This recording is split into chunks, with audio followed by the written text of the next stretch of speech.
ওরে মুসলমান ইমানদার, আমরা শ্রেষ্ঠ জাতি, আশরাফুল মাখলুকাত হওয়ার পর আমাদের মালিককে চিনতে পারলাম না। আমি একটা বয়ানে বলতাম 2-3 বছর আগে, এবারও এমনই একটা ঘটনা ঘটেছে। গরিব মানুষ বড় জাতের একটা ছাগল লালন পালন করেছে, রাম ছাগল, বাজারে বিক্রি করার জন্য নিয়ে গেছে। পশু পাখির আনন্দ, কান্না, দুঃখ, সুখ দুঃখ প্রকাশের কোনো অনুভূতি নাই। এরপরে আল্লাহ মানুষকে মাঝে মাঝে দেখায় দেন শিক্ষা নেওয়ার জন্যে। বাজারে বিক্রি করতে নিয়ে গেছে, বেচা কিনা হয়ে গেছে, নতুন মালিকের হাতে ছাগলের রশিটা দিয়া দিল। নতুন মালিক রশি ধরে টানে, কিন্তু ছাগল সামনে আগায় না। 2 পা সামনে এমন ভাবে গেড়ে দিয়েছে, ওই মালিকের সঙ্গে যাবে না। ছাগল কি বুঝতে পারছে আল্লাহই ভালো জানে। ছাগল পুরান মালিকের দিকে তাকায়া 2 চোখের পানি ছেড়ে দিয়েছে। নতুন মালিক বলে, ভাই আমার টাকা ফেরত দাও, রশিটা নাও, এই ছাগল আমি নিতে পারবো না। পুরান মালিক হাঁটু গেড়ে জমিনে বসে গেছে, ছাগলটাকে কাছে টান দিছে। টান দিয়া ছাগল তো কথা বোঝে না, কিন্তু মালিককে এমন চেনাই চেনছে। মালিক বলল, রে ছাগল, তোকে লালন পালন করেছি, মায়া জমে গেছে, আমরাও তো কাঁদতেছি, তোকে ছাড়তে মনে চায় না। কিন্তু আমি গরিব মানুষ, তোকে তো বড় বানায়া বেচার জন্যেই লালন পালন করেছি, তুই না গেলে আমার লোকসান হয়ে যাবে।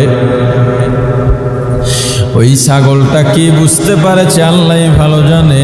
ছাগলটা পেছনের 2 পায়ের উপরে দাঁড়ায়া সামনের 2 পা পুরান মালিকের কাঁধের উপরে দিয়া পুরান মালিকের গালের মধ্যে একটা চুমু খাইয়া নতুন মালিকের পিছে হাঁটা শুরু করছে। এবারও হয়তো অনেকে সোশ্যাল মিডিয়ায় একটা ছাগলের ঘটনা দেখেছেন। ছাগলটা মালিকের গলা ধরে কাঁদে, মালিকও কাঁদে। ওরে মানুষ, পশু পাখি আল্লাহকে, নিজের মালিককে এত চেনা চেনল।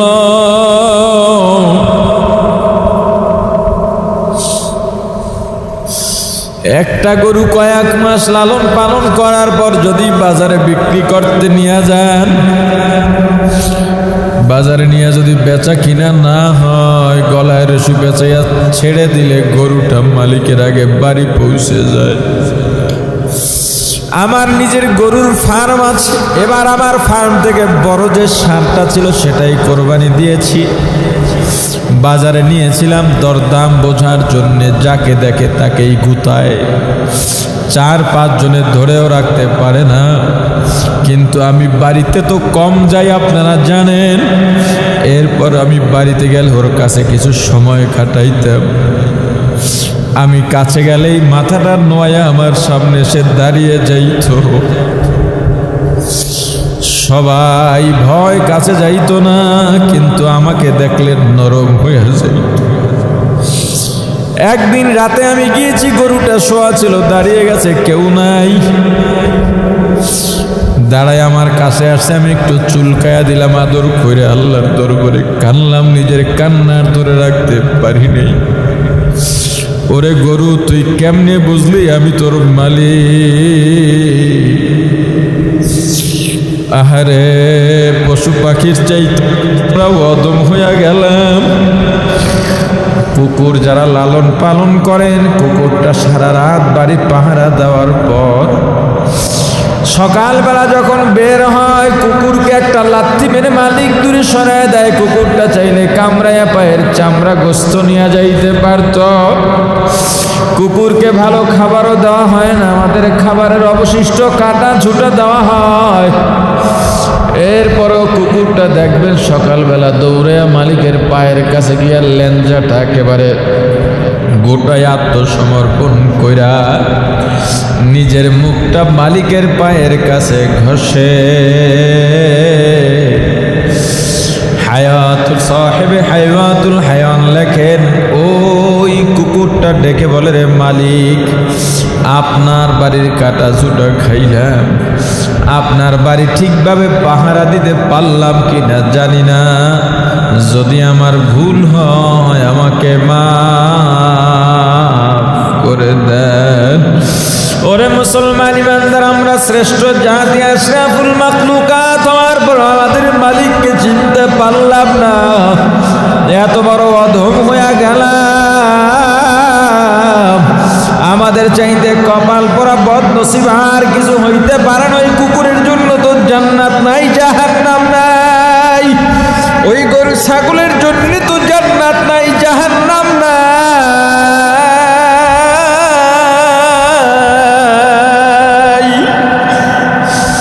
আহারে, মানুষের জন্য তো জান্নাতও আছে, জাহান্নামও আছে। মালিককে যদি না চেনো, জাহান্নাম ছাড়া উপায় নাই। মালিককে চেনো, দুনিয়ার এগুলো কিছুই না, কিছুই না, কিছুই না। এত বুঝাই তবুও কেন বোঝো না? কোন ভাষা দিয়া বুঝাইলে বুঝবা তাও জানি না। এর চাইতে সহজ ভাষা আমার জানা নাই। এ যুবক ভাই, হাতে পায়ে ধরে বলি রে ভাই, একটু অন্তরে ভয় ঢুকাও, উদ্ধততা অহংকার কমাও, অন্তরটাকে আল্লাহর জন্যে বরাদ্দ করে দাও। রাসূলের সুন্নাত আঁকড়ে ধরো। রাসূলের সুন্নাতের বাইরের জীবনের কোনো দাম নাই, পরকালেও দাম নাই, দুনিয়াতেও সম্মান নাই। যারা রাসূলের সুন্নাত আঁকড়ে ধরে এদের সম্মান দেওয়ার মালিককে জোরে বলে লা জিদ্দা ওয়ালা নিদ্দা ওয়ালা হাদ্দা লিমাওলা, লা জিদ্দা ওয়ালা নিদ্দা ওয়ালা হাদ্দা লিমাওলা, الآن كما كان ولم يلق زوالا، الآن كما كان ولم يلق زوالا، لا جد ولا جدة لا عم وخالا، لا جد ولا جدة لا عم وخالا، لا هيئ لا صورة لا شبه لمولا، لا هيئ لا صورة لا شبه لمولا، لم يلد ولم يولد ولم يكن له كفوا أحد। আল্লাহ জন্মদাতা হয়ে কাউকে জন্ম দেন নাই, কোনো জন্মদাতার থেকে জন্ম নেন নাই। আল্লাহর ছেলে নাই, মেয়ে নাই, মা নাই, বাবা নাই। আল্লাহ কাউকে মা ডাকেন না, বাবা ডাকেন না। আল্লাহ কেউ মা ডাকে না, বাবা ডাকে না। এগুলো আল্লাহর কাছে পছন্দও নয়। আল্লাহর কাছে পছন্দ বান্দা যখন আল্লাহকে আল্লাহ বলে ডাক দেয়। আল্লাহ আল্লাহ क्या मुबारक नाम है, अल्लाह अल्लाह आशिकों का काम है। मुसलमान ईमानदार, আল্লাহ যে আমাকে বাঁচিয়ে রাখলেন, দয়া করে মায়া করে মসজিদ পর্যন্ত পাঠিয়েছেন, আশা করা যায় বড় ধরনের কোনো দুর্ঘটনা না ঘটলে আল্লাহ যদি হায়াতে বাঁচিয়ে রাখেন, আমরা এখান থেকে নামাজ পড়ে বের হব, নামাজের তৌফিক দেবেন। এটা আল্লাহর দয়া ছাড়া কিছু নয়, এটা ক্ষমতা দিয়ে অর্জন করা সম্ভব নয়। ক্ষমতা বা শক্তি দিয়া যদি সম্ভব হইতো, আপনার আমার চেয়ে বহু শক্তিশালী মানুষ এখনো বাইরে ঘুরে নামাজ পড়ার নিয়ত নাই, নামাজে আসবেও না। যদি টাকা দিয়ে সম্ভব হইতো, আপনার আমার চেয়ে বহু টাকাওয়ালা আপনাকে আমাকে 1000 বার কিনতে পারবে, বেচতে পারবে। এমন টাকাওয়ালাও আছে যারা মসজিদে আসতে পারবে না বা আসবেও না। অনেক সম্মানী মানুষ আছে, সামাজিক দৃষ্টিতে আপনার আমার চেয়ে সম্মান কময়, কিন্তু সেও এখন ঘুমায়, অথবা বাজে আড্ডায় আছে, অথবা দুনিয়াবি কাজে আছে, অথবা দোকানদারি ফ্যাক্টরির মধ্যে আছে, ব্যবসার মধ্যে আছে। ওই লোকটাও নামাজে আসার নিয়ত করে নাই বা আসবেও না। যদি টাকা পয়সা ক্ষমতা সম্মান দিয়া আসা যাইতো, এই মানুষগুলো আপনার আমার আগে মসজিদে এসে বসে থাকতো। ভাইরা আমার, এতদিন আলোচনা করেছিলাম আম্মা মান তাগা, যারা দুনিয়ার মধ্যে সীমা লঙ্ঘন করে। এতক্ষণ যে আলোচনা করছি এর মধ্যেও সীমা লঙ্ঘন আছে তাদের জন্য। ফাইনাল জাহিমা হিয়াল মাওয়া, জাহান্নাম ঠিকানা। জাহান্নামীদের দুইটা বদ খাসলাত, বদ গুণের 2 নাম্বারটা ছিল ওয়া আতারাল হায়াতাদ দুনিয়া, যারা দুনিয়ার উপরে পরকালকে প্রাধান্য দেয় না, অথবা পরকালের উপরে দুনিয়াকে প্রাধান্য দেয়।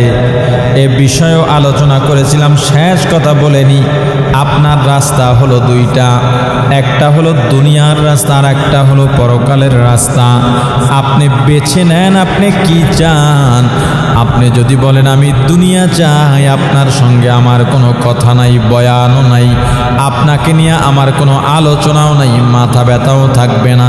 তবে আপনার প্রতি একটা অনুরোধ থাকবে, আপনি যেহেতু দুনিয়া চান, দুনিয়াদার আল্লাহওয়ালার দলে থাকতে পারে না, অতএব আপনি দুনিয়াদার আপনার কপালে একটা স্টিকার লাগান, পিঠে একটা স্টিকার লাগায় দেন, আপনার বাড়ির দরজায় মেইন গেটে একটা স্টিকার লাগায় দেন, আপনার দোকানের সামনে স্টিকার লাগায় দেন যে আমি একজন দুনিয়াদার, পরকালমুখী মানুষের সঙ্গে আমার কোনো সম্পর্ক নাই।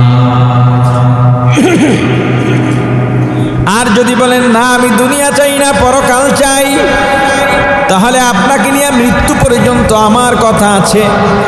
আপনি যদি পরকাল চান, আপনার মধ্যে ভুল দেখলে যে কেউ আপনাকে শুধরায় দিবে, তার জন্য আপনার রাগ করা চলবে না, বরং তাকে পুরস্কৃত করা উচিত।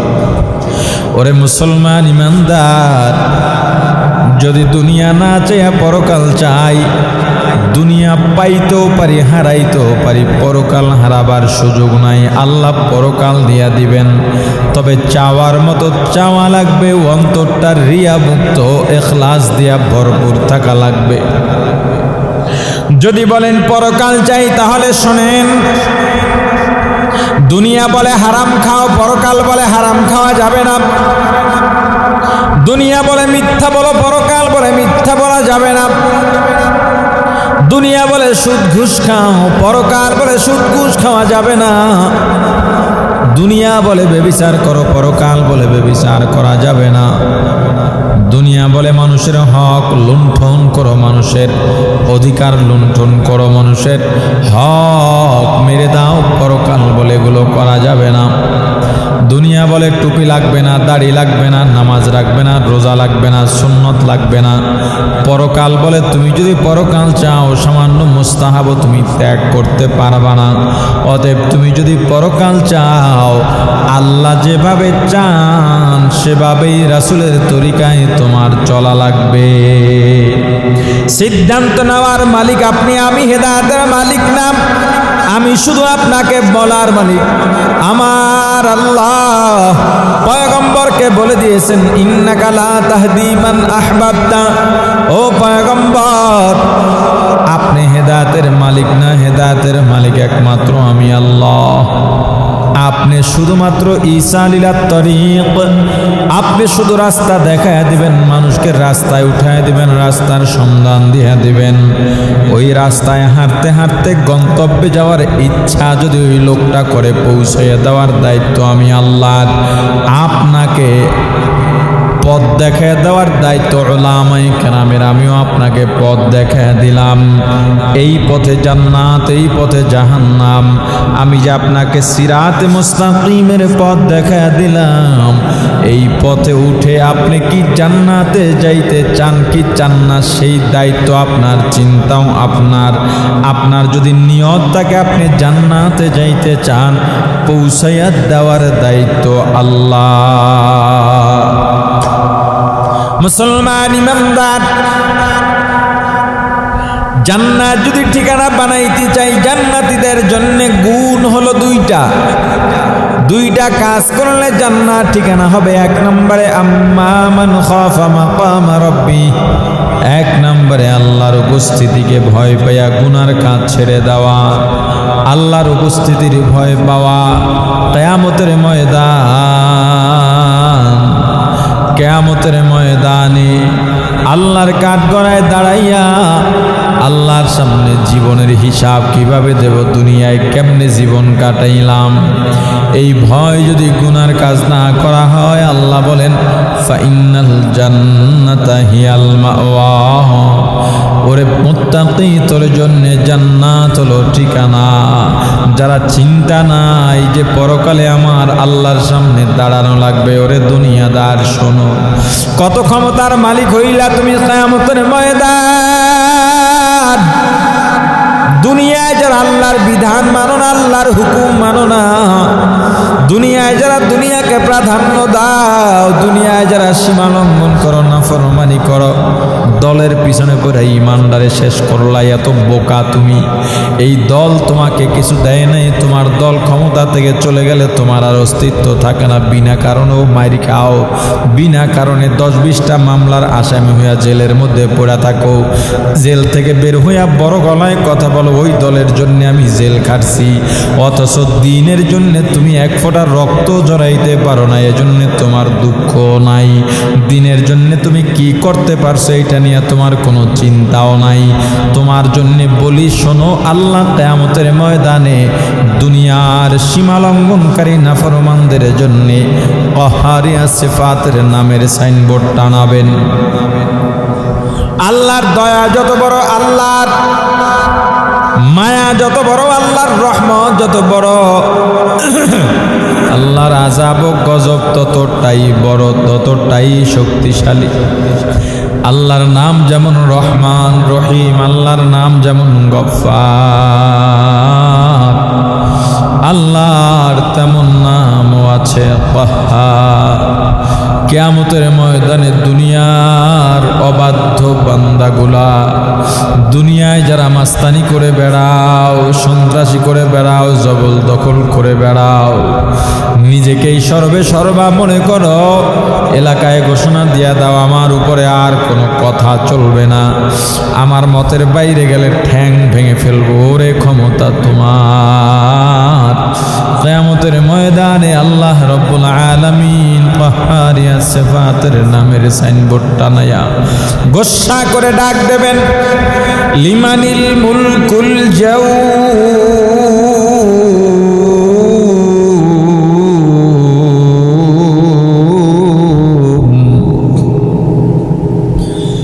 লিল্লাহিল ওয়াহিদিল কাহ্হার,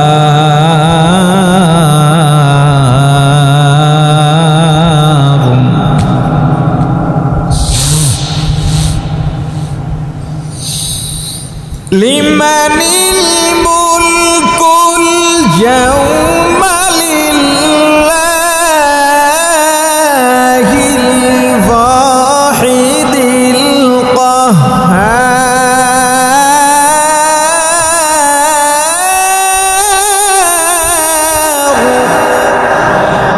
কাদরে কুদরত দারি বরকামাল, আনতা রব্বি আনতা হাসবি জুল জালাল।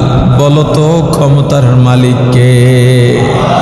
আওয়াজ দিয়া বলেন ক্ষমতার মালিক কে?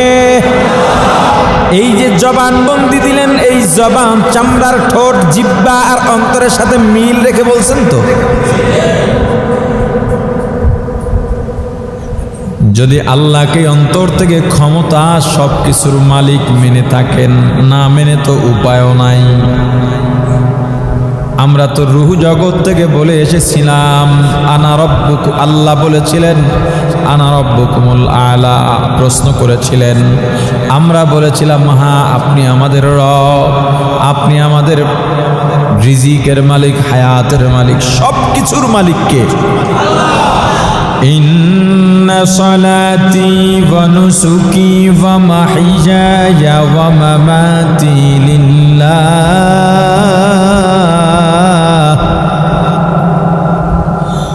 ওয়া মাহইয়ায়া ওয়া মামাতি লিল্লাহ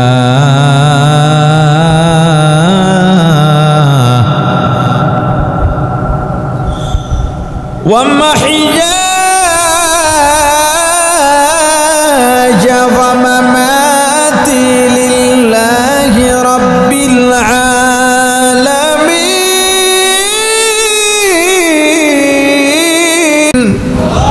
مسلماني بود گردن هداد نعنانے خود بدستے খাজাদাদান। আমরা তো আগেই স্বীকারোক্তি দিয়েছি ইন্না সলাতি ওয়া নুসুকি ওয়া মাহইয়ায়া ওয়া মামাতি লিল্লাহি রাব্বিল আলামিন। ওগো আল্লাহ, আমার নামাজ, আমার রোজা, আমার কুরবানি, আমার বেঁচে থাকা, আমার মরে যাওয়া, আমার আয়, আমার ব্যয়, আমার ব্যবসা, আমার চাকরি, আমার কাজকর্ম, আমার সংসার, আমার ছেলে মেয়ে, আমার লেখাপড়া, আমার যোগ্যতা, আমার সম্মান, আমার পদ পদবী, সব আপনার জন্যে আল্লাহ।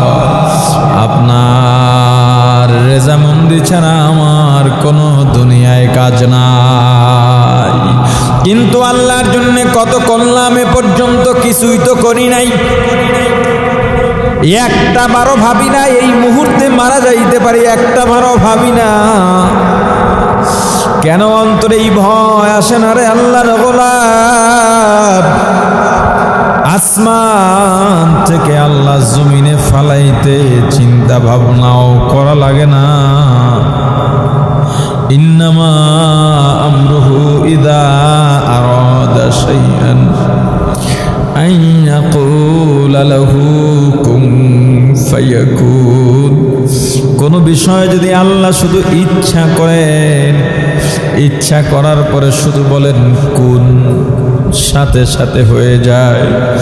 ওই আল্লাহকে চিনলে না, একটা কুকুরও তো আল্লাহকে চিনে, একটা গরুও তো তার মালিককে চেনে, একটা কুকুর তার মালিককে চেনে, একটা বিড়ালও মালিককে চেনে, একটা ছাগলও মালিককে চেনে।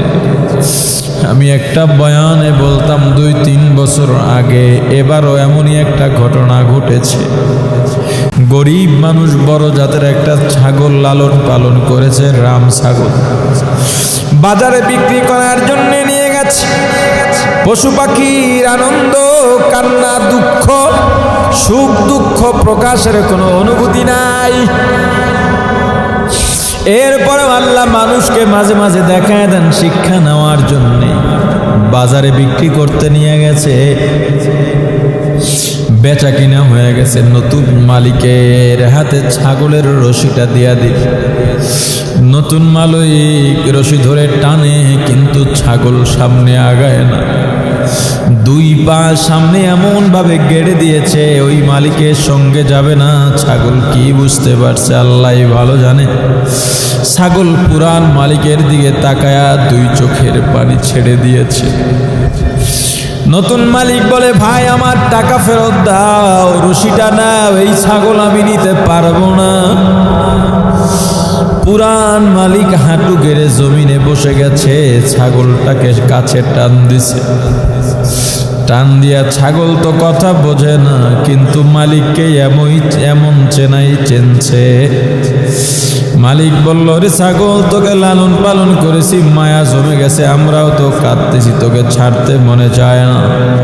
কিন্তু আমি গরিব মানুষ, তোকে তো বড় বানায়া বেচার জন্যই লালন পালন করেছি, তুই না গেলে আমার লোকসান হয়ে যাবে। ওই ছাগলটা কি বুঝতে পারেছে আল্লাহ ভালো জানে। ছাগলটা পেছনের দুই পায়ের উপরে দাঁড়ায়া সামনের দুই পা পুরান মালিকের কাঁধের উপরে দিয়া পুরান মালিকের গালের মধ্যে একটা চুমু খাইয়া নতুন মালিকের পিছে হাঁটা শুরু করছে। এবারও হয়তো অনেকে সোশ্যাল মিডিয়ায় একটা ছাগলের ঘটনা দেখেছেন। ছাগলটা মালিকের গলা ধরে কাঁদে, মালিকও কাঁদে। ওরে মানুষ, পশু পাখি আল্লাহকে নিজের মালিককে এত চেনা চেনল।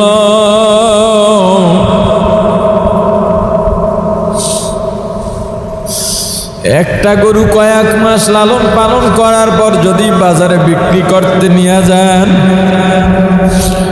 বাজারে নিয়ে যদি বেচা কিনা না হয়, গলায় রশি বেচাইয়া ছেড়ে দিলে গরুটা মালিকের আগে বাড়ি পৌঁছে যায়। আমার নিজের গরুর ফার্ম আছে। এবার আমার ফার্ম থেকে বড় যে ষাঁড়টা ছিল সেটাই কোরবানি দিয়েছি। বাজারে নিয়েছিলাম দরদাম বোঝার জন্য, যাকে দেখে তাকেই গুতায়। 4-5 জনের ধরেও রাখতে পারে না। কিন্তু আমি বাড়িতে তো কম যাই, আপনারা জানেন। এরপর আমি বাড়িতে গেলে ওর কাছে কিছু সময় কাটাইতাম। আমি কাছে গেলেই মাথাটা নোয়া আমার সামনে এসে দাঁড়িয়ে যাইত। সবাই ভয় কাছে যাইতো না, কিন্তু আমাকে দেখলে নরম হয়ে যাইত। একদিন রাতে আমি গিয়েছি, গরুটা শোয়া ছিল, দাঁড়িয়ে গেছে, কেউ নাই। দাঁড়ায় আমার কাছে আসছে, আমি একটু চুলকায়া দিলাম আদর করে, আল্লাহর দরবারে কানলাম, নিজের কান্নার ধরে রাখতে পারি নাই। ওরে গরু, তুই কেমনে বুঝলি আমি তোর মালিক? আহারে, পশু পাখির চাইতে অদম হইয়া গেলাম। কুকুর যারা লালন পালন করেন, কুকুরটা সারা রাত বাড়ি পাহারা দেওয়ার পর সকালবেলা যখন বের হয়, কুকুরকে একটা লাথি মেরে মালিক দূরে সরায় দেয়। কুকুরটা চাইলে কামড়াইয়া পায়ের চামড়া গোস্ত নিয়ে যাইতে পারত। কুকুরকে ভালো খাবারও দেওয়া হয় না, আমাদের খাবারের অবশিষ্ট কাটা ঝুটা দেওয়া হয়। এরপরও কুকুরটা দেখবেন সকালবেলা দৌড়ে মালিকের পায়ের কাছে গিয়া লেঞ্জাটা একেবারে গোটায় আত্মসমর্পণ কইরা নিজের মুখটা মালিকের পায়ের কাছে ঘষে। হায়াতুল সাহেবে হায়াতুল হায়ান লেখেন, ওই কুকুরটা ডেকে বলে, রে মালিক, আপনার বাড়ির কাটা চুটা খাইলাম, আপনার বাড়ি ঠিকভাবে পাহারা দিতে পারলাম কিনা জানি না। যদি আমার ভুল হয় আমাকে মাফ করে দেন। ওরে মুসলমান ইমানদার, আমরা শ্রেষ্ঠ জাতি, আশরাফুল মাখলুকাত হওয়ার পর আমাদের মালিককে চিনতে পারলাম না। এত বড় অধম হয়ে গেলাম। আমাদের চাইতে কপাল পোড়া বদনসিব আর কিছু হইতে পারে না। ওই কুকুরের জন্য তো জান্নাত নাই, জাহান্নাম নাই। ওই গরু ছাগলের জন্য তো জান্নাত নাই, জাহান্নাম নাই।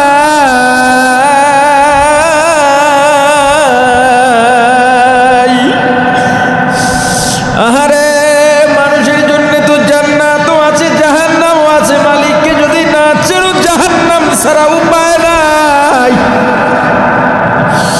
মালিককে চেনো, দুনিয়ার এগুলো কিছুই না, কিছুই না, কিছুই না। এত বুঝাই তবুও কেন বোঝো না? কোন ভাষা দিয়া বুঝাইলে বুঝবা তাও জানি না। এর চাইতে সহজ ভাষা আমার জানা নাই। এ যুবক ভাই, হাতে পায়ে ধরে বলি রে ভাই, একটু অন্তরে ভয় ঢুকাও, উদ্ধততা অহংকার কমাও, অন্তরটাকে আল্লাহর জন্যে বরাদ্দ করে দাও।